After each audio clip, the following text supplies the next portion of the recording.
This is lecture 5 in the series on capitalist externalities. I'm David Eagleman, clinical professor of family medicine at Brown University. I've previously mentioned my conflicts and those of the university and other talks. This is the third section on talc and disease.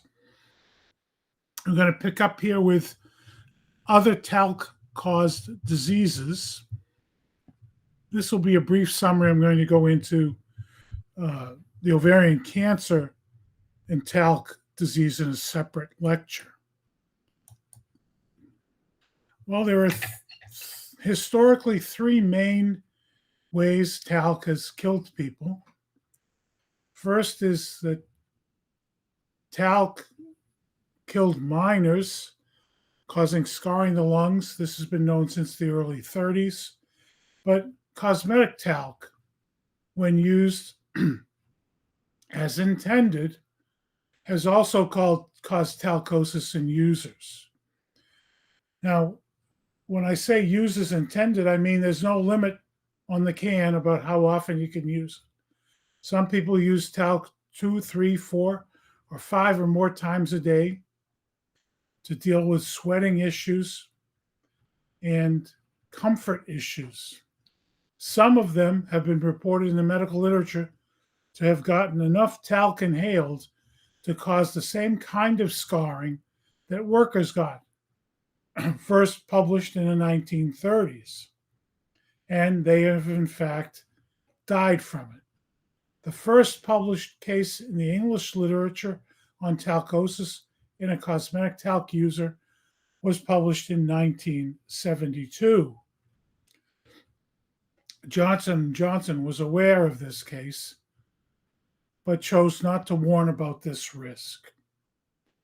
Ovarian cancer in association with asbestos has been known since the late 1940s.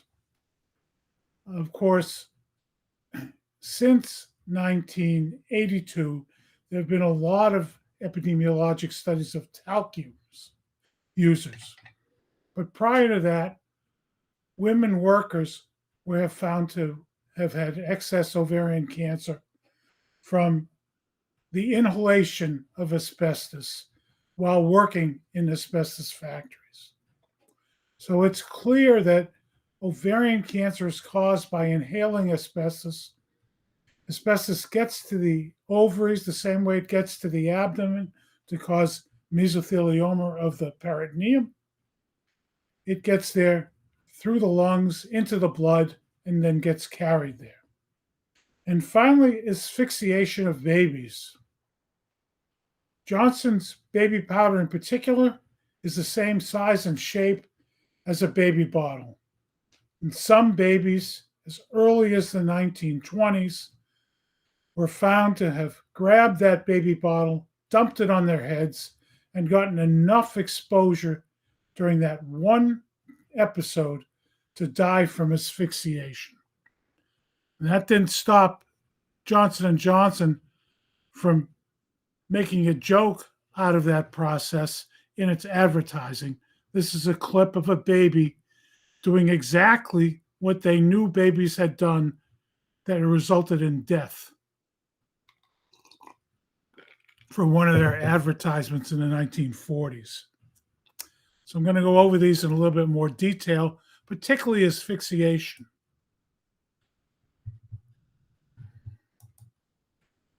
This is the talcosis paper I mentioned. The habitual use of large amounts of cosmetic talcum powder produced significant pulmonary talcosis in a 39-year-old black truck driver. He used the talc all day long and actually died from this inhalation at age 39. In 1982, J&J was personally informed of the fact that a researcher, Kramer, from Harvard, had done an epidemiologic study and found that women who used talc in their genital area, that doesn't mean they didn't inhale it. Okay, he was just looking at genital use as an indicator of exposure. had an increased risk of ovarian cancer. J&J actually met with him to try to convince him he was wrong. They failed to get him to change his findings, but they did intimidate him into agreeing not to repeat his findings in public. J&J summarized the meeting. In conclusion, Dr. Kramer admitted flaws in his study, but stood by his conclusion that talc usage may be associated with ovarian cancer. He agreed not to make further public statements or grant interviews on this study. This is only one of Johnson & Johnson's efforts to intimidate researchers' findings. In addition, if a review panel sponsored by the American College of Gynecologists were to review all data and reach a different conclusion about talc, Kramer would abide by their interpretation. No such findings were ever made by the American College of Gynecologists. Kramer wrote in a report about these meetings. My recollection of this meeting was that Dr. Semple of J&J spent his time trying to convince me that talc use was a harmless habit, while I spent my time trying to persuade him to consider the possibility that my study could be correct and that women should be advised of this potential risk of talc. In other words, Kramer directly told J&J medical personnel that women should be warned of the risk of getting ovarian cancer from using talc products. J&J never further communicated with Kramer. They didn't need to. They had intimidated him into keeping his mouth shut about these papers. Now, this is a Johnson & Johnson PowerPoint presentation on asphyxiation and talc. This is not my PowerPoint. I've inserted Johnson & Johnson's PowerPoint. Powder. Mothers want to use it and will continue to use it. Therefore, we need to educate regarding the safe use of powder. That's the first in the slide of Johnson & Johnson's PowerPoint on asphyxiation. Controversial issues, inhalation, and carcinogenicity. Powder. There is a danger in the massive aspiration of any powdered compound. J&J PowerPoint says the first reported incident in the medical literature was in 1922. That was 77 years before this PowerPoint was made in 1999. The last reported published paper was 1982. There were no published cases for 17 years. But you have to remember that doctors are not going to publish a paper on every case of asphyxiation because the risk was well covered in the medical literature, as you'll see from this PowerPoint. No journal would accept a paper on asphyxiation since it would be assumed to be known, since there were 29 severe cases previously reported in the medical literature by 1999. And J&J said if you got exposed over age 5, those in the literature completely recovered, but 20 and some under the age of 5 recovered, but 9 of the 24 cases actually died.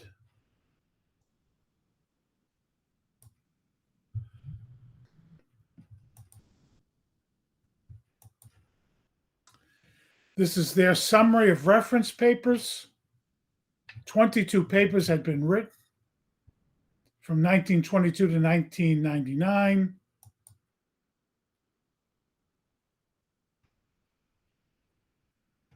Again, summary of reported cases. This is year by year. 1979, 27 cases. 1982, 29 cases. So J&J is keeping a running total of the number of people who were reported in the medical literature.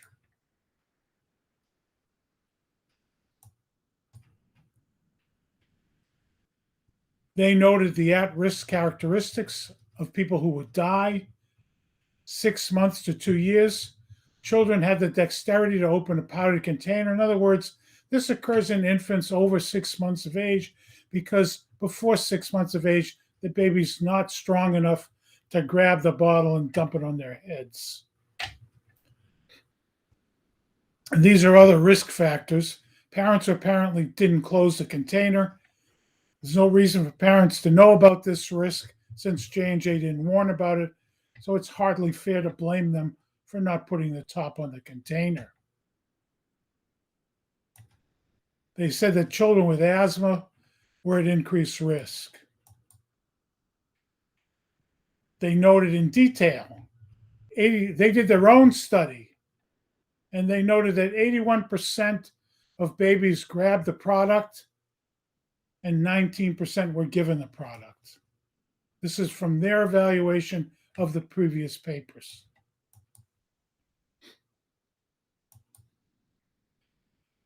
They said that parents must be warned of the potential hazards when nappy changing. That's the British word for changing diapers. They must not be left alone. They must keep one hand on the baby. They must keep pins out of reach and use of safe pins. They must keep products out of reach and don't give products to baby to play with. Very good warnings. J&J never did any of them. And they also said the manufacturer must adhere to safety practices, use child-proof lids, change the appearance of the container so they didn't look like milk, and provide safety instructions. Again, J&J did none of these. But they did study the design of a safer low-dust container. In 1974, they developed a model container. You can see a pump handle. You can also see how similar J&J's baby powder looks to a bottle of milk from the perspective of a 6 to 12-month-old baby. This pump packet could be used with one hand. They also considered using fewer holes in the top of the container. This was rejected by the board of directors of the company as too radical a departure from the present design, although it would have reduced the exposures. Rejected by the board of directors. They reintroduced the concept in 2003 with a pump handle. They actually tested it. They found that users liked it, scored high on uniqueness and was considered innovative in their questions to potential consumers. Again, back to the J&J PowerPoint. Mothers want to use it and will continue. We need to educate the safe use of Johnson's baby powder. They never did it. They rejected the second, safer can. Now let's look at the general issue of warnings. They rejected the warnings that of their own advisors, as previously noted, for asphyxiation risk. They rejected Kramer's meeting with them where he told them to warn about the risk of ovarian cancer in 1982. In general, these are some concepts of a good warning. It should command attention. It should galvanize memory. By that, I mean it has to be a memorable thing. If a user uses something and they don't see the warning, they'll remember it because it gives such a strong impression. Telling a mother that the baby could grab the bottle, dump it on their head, and die would galvanize memory, and it would evoke emotion. It should contain explicit information about how to use the product safely. That was laid out by J&J. It must show the consequences of not following the instructions, which means asphyxiation and cancer. This is particularly true with talc or asbestos because they don't have onion properties. The natural senses don't tell them it's dangerous, they tell them it's safe.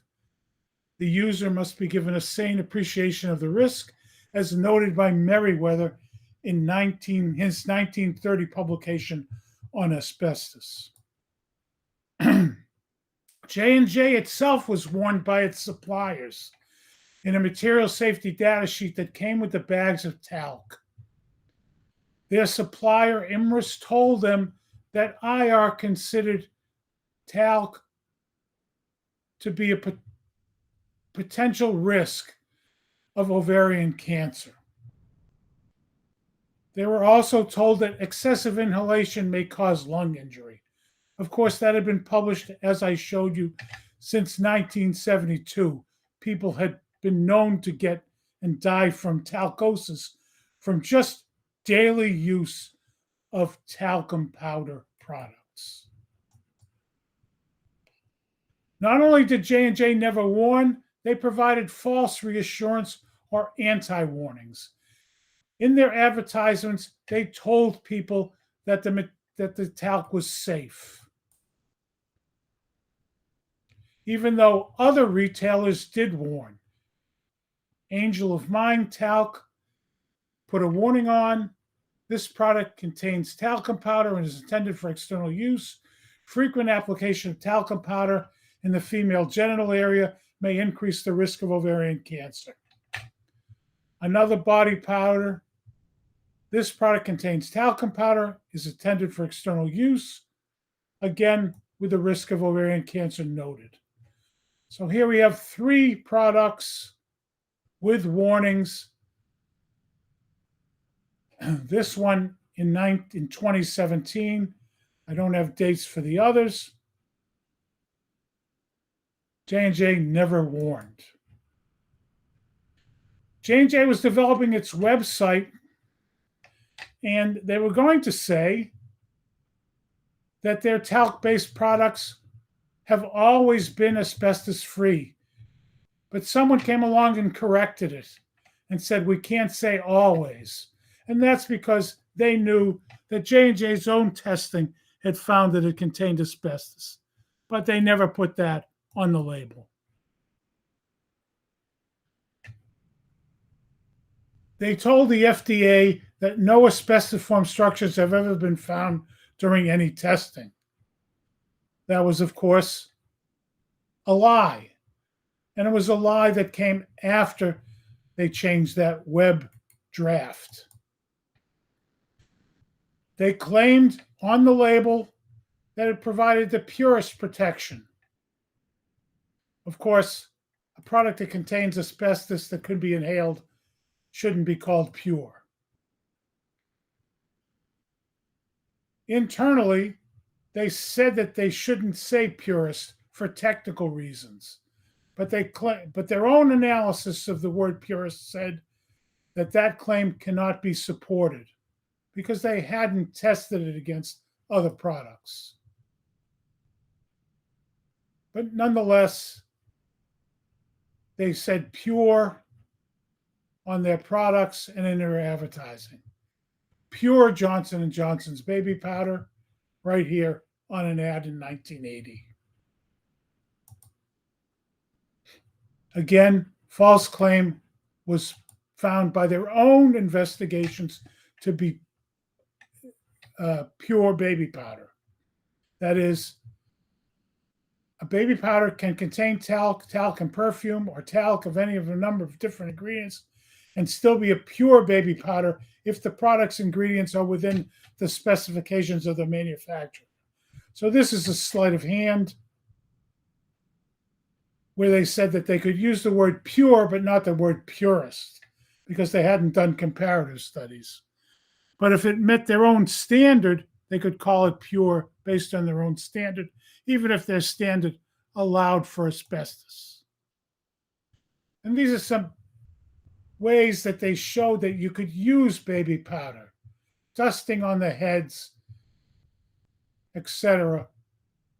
All of these give the misimpression that talc is non-toxic and safe to be used, even though there were published papers showing inhalation risk and they were specifically told in 1982 about ovarian cancer risk.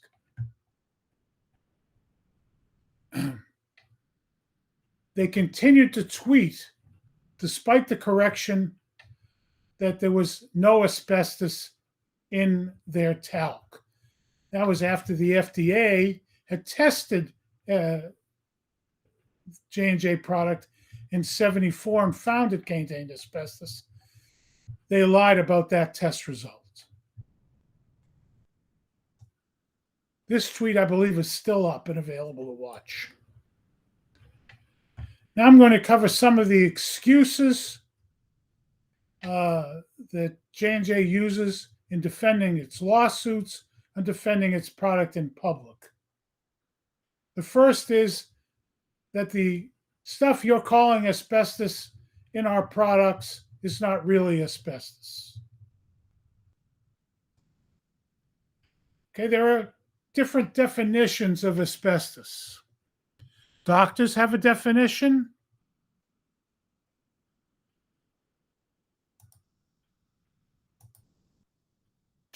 Regulators have a definition, and geologists have a definition.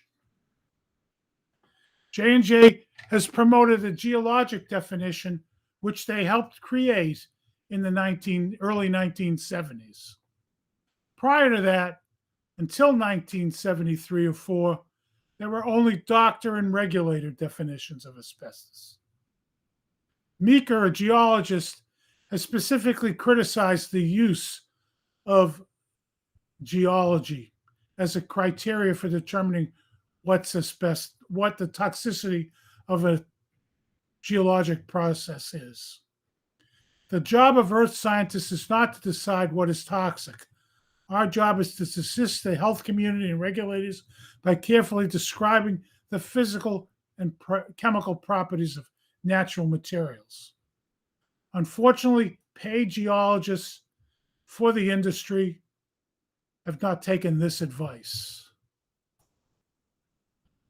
What's in the bag? As I mentioned early on, asbestos was a commercial product, not a geologic product.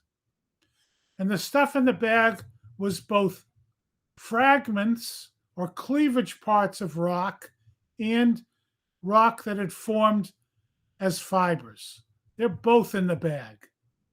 And in fact, studies of amosite asbestos, which clearly causes cancer, indisputable by everyone, is mostly cleavage product and not formed as fiber product.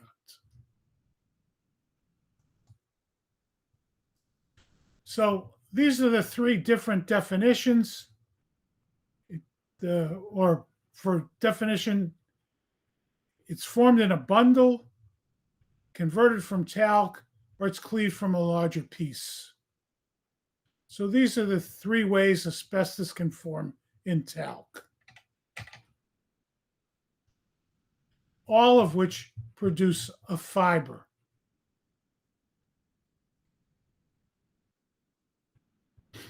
And these are the microscopically in 1977 paper, the difference between cleaved fragments and fragments that formed as fibers originally. As you can tell, you can't tell the difference. And in terms of size and shape, they overlap. Again, you can't tell the difference based on tremolite as formed as a fiber and talc, or tremolite formed as cleavage product from a rock versus asbestos. They both cause mesothelioma. Now let's go through a little bit of the history of the definitions.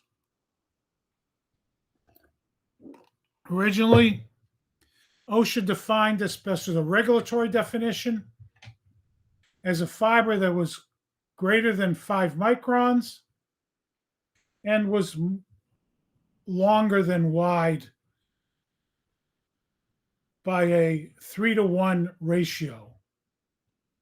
The FDA's definition was 5-to-1.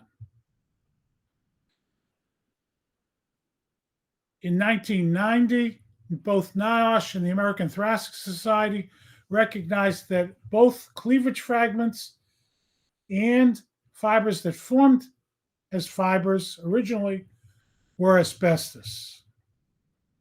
In 2006, the EPA reaffirmed the fact that cleavage fragments of the same size and shape as fibers that formed as asbestos were asbestos. In 1986, OSHA and EPA both came to the same definition, except the EPA said it had to be 5 times longer than wide. OSHA said 3 to 1. In between 86 and 92, the companies contested the definition to OSHA. In 1990, there were hearings, and OSHA adopted, in part, the redefinition of cleavage fragments. And they said that there were such a things as non-asbestiform cleavage fragments and asbestos. Although they said if there was a question about when you looked at it, you should find it to be asbestos and not a cleavage fragment. When in doubt, count was the exact language from the OSHA regulation after 1992.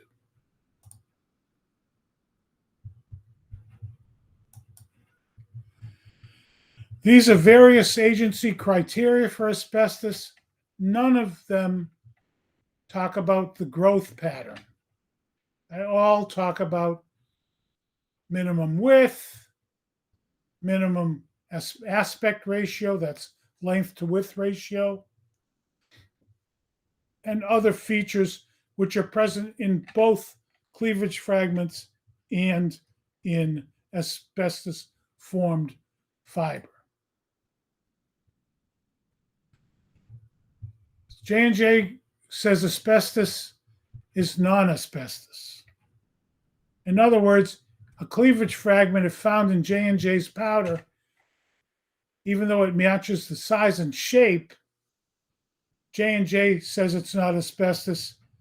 The other regulatory agencies say it still should be considered and called asbestos.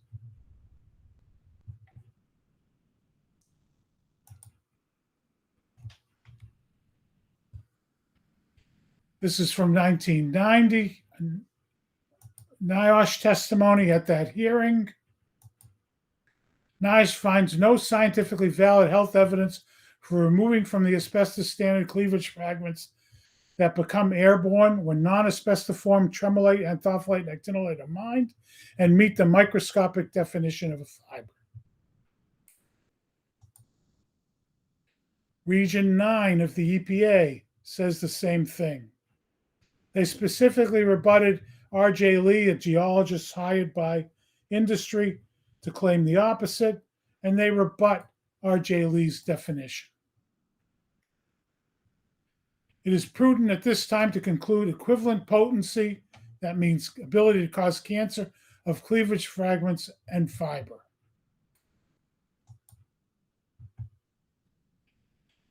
Now, it's been argued that tensile strength and flexibility are important properties of asbestos. In fact, that's not true. Chrysotile has high tensile strength and flexibility, but probably the lowest potency for production of mesothelioma. Whereas chrysotile, which has low tensile strength and good flexibility, is a very potent cause. Tremolite is a potent cause of mesothelioma, although it has pure flexibility. Actinolite is considered a carcinogen with pure flexibility.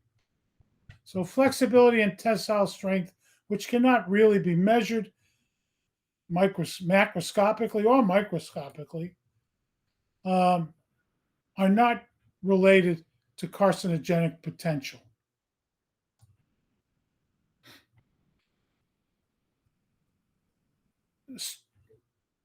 Schiller of the U.S. Geologic Survey looked at the surface properties of cleavage fragments and asbestos formed as asbestos fibers. They were the same. Elongated cleavage fragments from non-asbestiform amphiboles are virtually identical to asbestiform amphibole fibers in morphology, that's shape, crystal structure, refractive index, and chemical composition and surface properties. It's believed that surface properties are what makes asbestos cause cancer. If the surface properties are the same, the ability to cause cancer is the same. And the surface properties of cleavage fragments are the same for both. These are some animal studies that Davis did in 1991, and he found that cleavage fragments, although less potent than non-cleavage fragment fibers, also cause mesotheliomas. The 12% and 5.6%, these are the cleavage fragments. These are the non-cleavage fragments, forms of asbestos. But remember, different types of asbestos have different potency factors, even if they're both formed as fibers originally. If you look at the Thetford mines, where there was a lot of tremolite as an accessory mineral of the chrysotile mines, there was no difference in the mesothelioma rates, and these tremolite fibers were found by Langer to be cleavage fragments.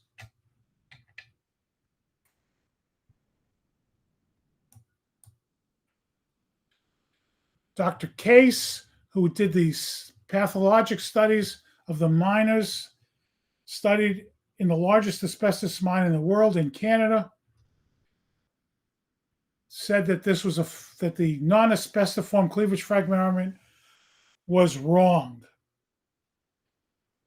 Firstly, can non-asbestiform fibers by mineralogic definition be unambiguously identified to the satisfaction of experts and regulators? His answer to all these questions was no. Secondly, can they be identified? Are they present to the exclusion of asbestiform fibers in the same mix? In other words, that bag of asbestos has both. The answer is no. Bags of asbestos have both types. Therefore, you can't distinguish any effect epidemiologically. Thirdly, if both the previous conditions can be satisfied, which they can't, do they inform as to the biologic effects of long, thin, durable fibers that do not meet the crystallographic growth characteristics for asbestiform nature required by some experts? His answer to all three questions is no. And what we find in studies of workers primarily exposed to cleavage fragments is, again, an increase in lung cancer and in mesothelioma. This is in taconite miners who are exposed primarily to cleavage fragments of asbestos. And again, they found increases per year. So that meant there was a dose response for exposure to cleavage fragments and cumulative exposure. The highest exposure group had 2.25 more likely to have mesothelioma than the lowest exposure group. The French Agency for Food, Environment, and Occupational Health also concluded that the cleavage fragments of minerals comparable to regulated forms of asbestos with the same dimensions as asbestos and also cleavage fragments of certain mineral species not currently can lead to health effects similar to those caused by asbestos. So you have regulatory agencies in Europe and the United States finding the same thing. Again, the summary effect based on Hill considerations, cleavage fragments meets all the criteria except for specificity because it's linked to both lung cancer and mesothelioma for all of Hill's considerations. In addition, OSHA regulates fibrous talc as asbestos. This is from the 1972 regulation. Fibrous talc use asbestos limit.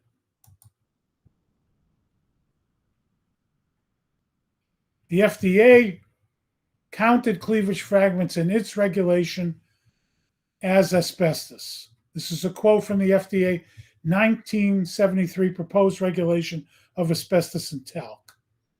Asbestos is a generic term for a number of hydrated silicates that, when crushed or processed, separate into flexible fibers made up of fibrils.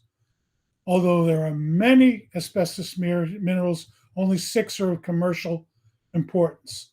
So crushing rock, producing fibers, you making asbestos, according to the FDA. The OSHA shipyard standard still regulates talc, fibrous talc, as asbestos.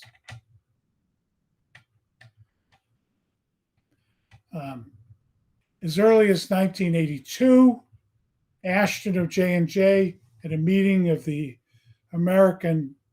ASTM, the Standard Setting Organization, which had an OSHA committee, had an objective of keeping talc out of the asbestos standard.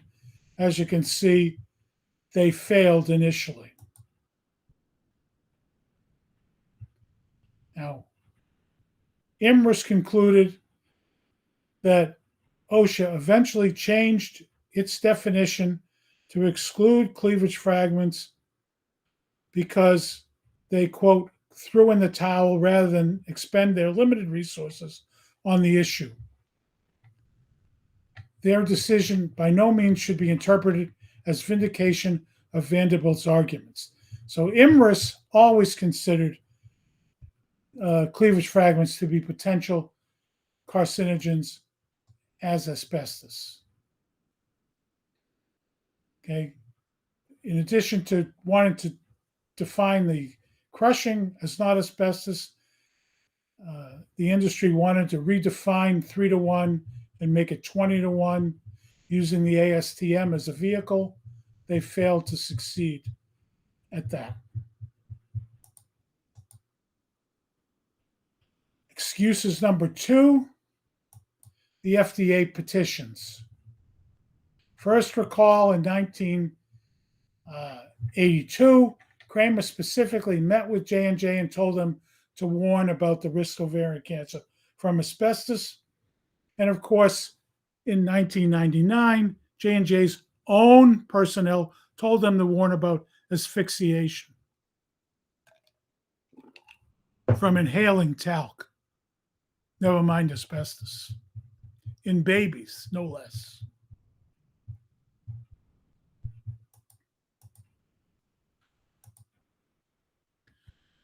In 1983, a graduate student filed a petition with the FDA, and he made 4 important points.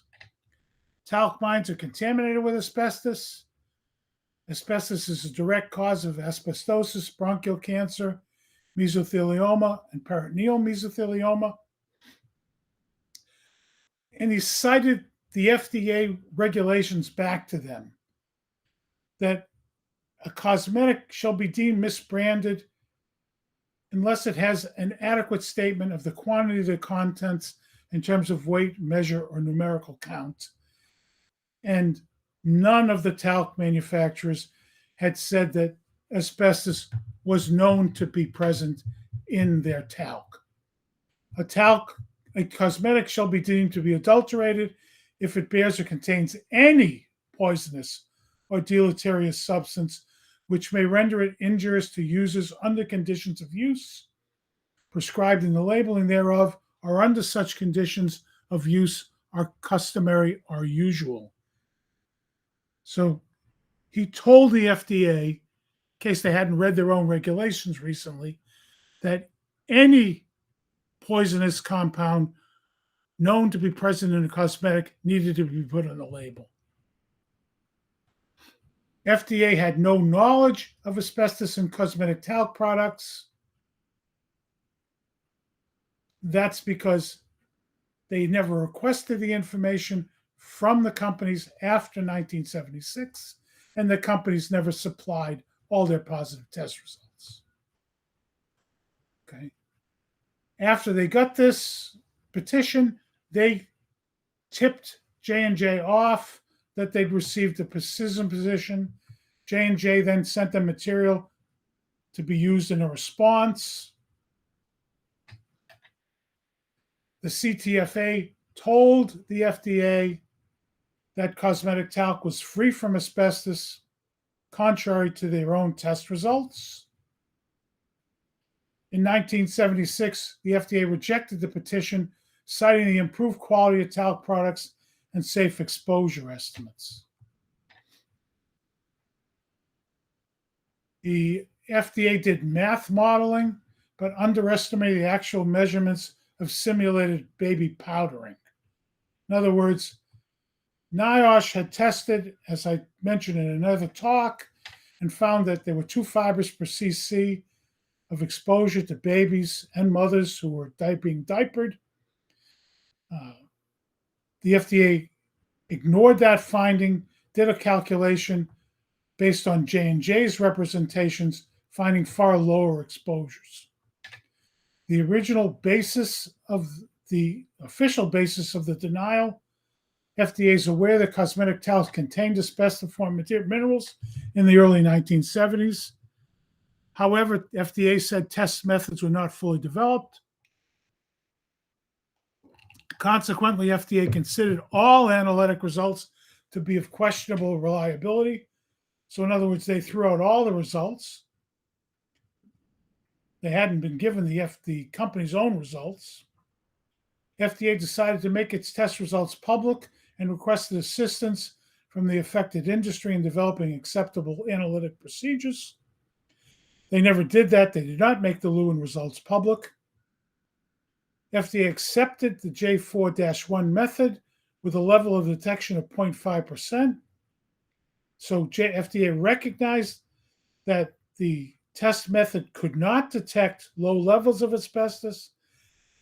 Nonetheless, they accepted it. They reported that their own tests had found asbestos at low levels, and they concluded, however, that those low levels were not a hazard. They then cited a J&J article rebutting the Bowling Green findings that Dulett had cited, finding asbestos in talcs. So this is a series of events that happened. They got the petition. Wenninger of FDA gives J&J a heads up. Wenninger went on to work for the CTFA. Wenninger writes a memo denying the citizens' petition shortly after telling J&J about it. The FDA goes through this procedure of creating a math model, and then they formally deny the petition 2 years after they'd told J&J they were going to deny the petition. Because in March 1984, several months after Dulett filed the petition, Wayne Pines of J&J, who had worked at the FDA, got inside information that the FDA would reject the petition. Wenninger writes a memo denying the petition. That's not published.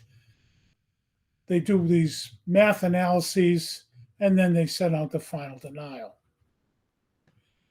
They got new petitions in 1994 and 2008, this time from Sam Epstein's group, Cancer Prevention Coalition, requesting a warning about use of talc and ovarian cancer. Again, they tipped the FDA off that they're going to reject they tipped J&J off that they're going to object to the petition and deny it, but they're ask her for scientific support that will help justify their position of denying the petition. In 2008, Epstein sends another petition. This is about 14 years later, because the FDA just sat on the petition, didn't make any decision. So from 1994 to 2004, there was no FDA decision. 2014. In 2013, Diane Berg wins a lawsuit against Johnson & Johnson for failing to warn consumers of the risk of developing ovarian cancer due to its talcum products. Shortly thereafter, FDA comes to the rescue and denies the 1993 and 2008 petitions requesting cancer warnings on talc for ovarian cancer. I don't think that time course is a coincidence. So here's the denial. FDA did not find the data submitted presented conclusive evidence of a causal association between talc use in the perineal area and ovarian cancer. And this is some of the reasons FDA gave. Large deposits of high purity asbestos-free talc do exist, and talc purification techniques have been developed which can be used to improve talc quality. Of course, J&J had never told HEW, they did tell HEW, that asbestos cannot be removed from talc. They apparently lost that memo between 1972 and 2014. And J&J never told the FDA that there was no such thing as a clean mine, which they noted in a memo in 1973. FDA said they tested 4 suppliers' talcs, but that they said that their tests were limited because only 4 suppliers supplied samples. FDA adopted the CTFA critique of the NTP animal rat cancer study, saying that the rats had been overdosed. FDA did accept epidemiologic evidence of causation, but said it wasn't enough to warn about. Quote, the best evidence for an association or causal relationship between genital exposure, talc exposure. And remember, when you use it in your genitalia, you also inhale it. And ovarian cancer comes from epidemiologic data, which show a statistically significant but modest increased risk of epithelial ovarian cancer, especially with serous histology, which is about 80% of the ovarian cancers, among women with a history of genital dust with talcum powder. While the growing body of evidence to support a possible association between genital talc exposure and serous ovarian cancer is difficult to dismiss, we will dismiss it. The evidence is insufficient for the FDA to require as a definitive warning as you're seeking. So despite accepting the epidemiologic evidence, the FDA, acting as an agent of J&J and the rest of the industry, denies the petition seeking a warning for cancer on talc.